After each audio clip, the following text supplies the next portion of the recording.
Most execution methods throughout history are designed to kill you quickly, built for speed, for the so-called mercy of the end. But the Ottoman rib hook, a practice known as Gaunching, was designed to make it last. In 1702, a Frenchman named Joseph de Tournefort stood in the shadow of a fortress wall. He watched a man fall 30 feet, but didn't hit the ground. You see, when the executioners pushed him over the edge, they weren't aiming to catch him by the heart or by the neck. They were aiming to hook him just on the soft part under the ribs, and then let gravity do the rest.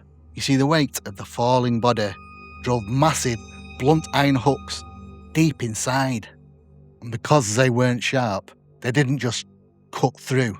They ploughed through, shoving organs out of the way and snagging on the bottom of the rib cage, just like a fish hook in a gill. And at that point, your own body becomes the anchor. The hook catches the bone and you stop falling. You're suspended mid-air, not dead, and surprisingly, not even really losing that much blood. The massive iron hook effectively acts as a plug, blocking that gap, sealing the very wound it just tore open. And this was the dark engineering of Gaunching. You weren't being executed, you were being mounted to the wall. Which brings us to the worst part of Tournefort's first-hand account, the timeline. Because the vital organs were bypassed, death wasn't measured in minutes, it was measured in days. The victims ended up dying of thirst, exposure, or pure exhaustion, as their own body weight slowly pushed their lungs against the iron. Historical records from the Algiers note something really twisted. Because the victims were fully awake, onlookers, and even the executioners, would sometimes offer them water, or even light them tobacco to smoke while they were hung up there. A grotesque act of pity that only, if given water, kept them hydrated, artificially stretching out the agony for another 48 hours. So why go to such lengths?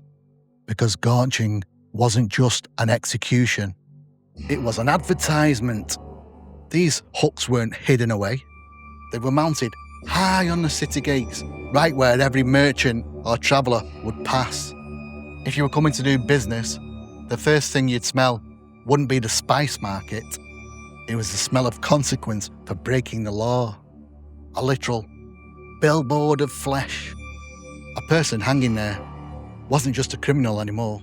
They were a landmark, a screaming, breathing warning that was active for days. It told every outsider that in this city, your life doesn't belong to you. It belonged to the wall. They didn't just want you dead. They wanted you to be Wallpaper of the Empire. Gaunching represents the absolute limit of engineering used for terror, but it's just one chapter in humanity's obsession with imaginative cruelty. It's the kind of story that makes even my beard stand on end. If you know any story that's too dark for polite conversation, leave it in the comment. I'm looking for another piece of history that's just as unsettling as this one. I'm Carl. This is Bearded Banter. If you're into the dark, strange and hairy history, hit the subscribe button. I'll see you in the next one.